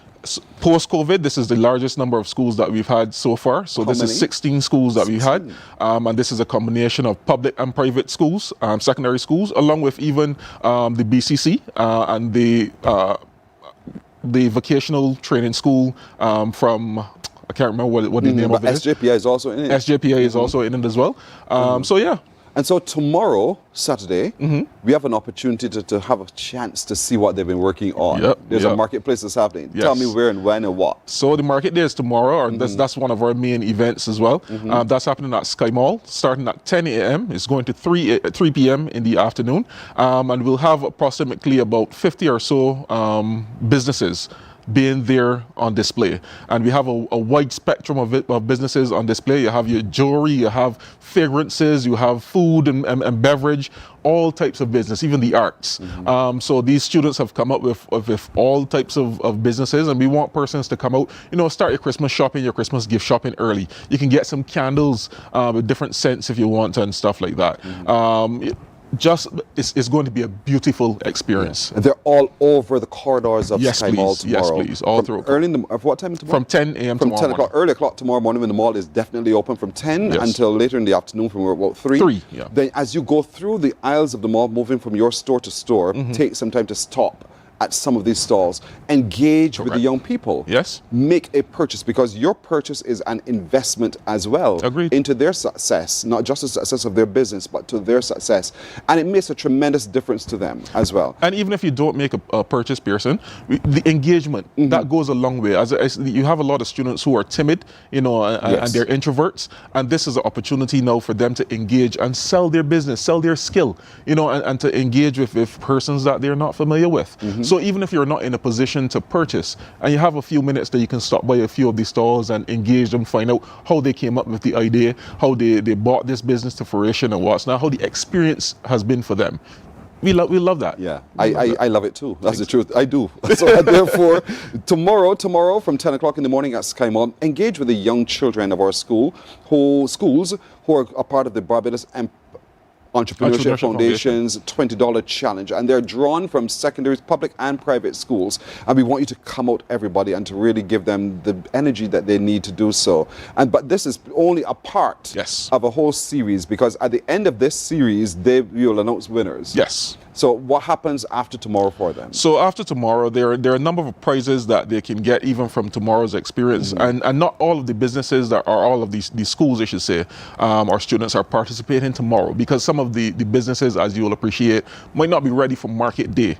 But market the trade-in phase actually goes from October 1st to December 31st. So they still have the opportunity to trade at different market days and stuff like that. But this is our premier market day, but you'll see them at others. But there are some other prizes. They can win some prizes tomorrow for, maybe the most money that they've made, having the biggest group, these kind of things. But it goes right into, it concludes in March. So after tomorrow, they'll have to produce a report on the market day and everything. They'll have to do some judging. An important part of it that we've also added in recent time is that we have them looking to do some public speaking and stuff like that. And we also want them to make a donation to charity. And they have to specify the charity that they're going to do. It could be in kind, it could be monetary, it could be some of their products as well. So we got to follow you guys on this. We really have to follow you guys on this because we love to celebrate success of our young people as well. I'm out of time. Yeah, well, thank you. I want to thank our sponsors though, specifically. Scotiabank has been our premier sponsor for many years, and we also have Avent Limited come on board, and MacBride Caribbean Limited as well. And we also want to specifically thank Sky Mall. They've done tremendous for us as well. Over the time. So we really want to thank them as well, and the media, because you guys do a tremendous job for us as well. Thank you, Wesley. Thank you so much. Wesley Moore, he just volunteers, but he knows it all indeed. Tomorrow, Sky Mall from 10 in the morning. Engage with the young people indeed. That's it for today, everybody. We want to thank you for staying to keep us company this day and all week long. My little crew wishes all of you, with me, a wonderful weekend. Be it the will of the Lord, we will see you on Monday. Bye-bye. Wake up, wake up, wake up, wake up. Barbados, get up. Good morning.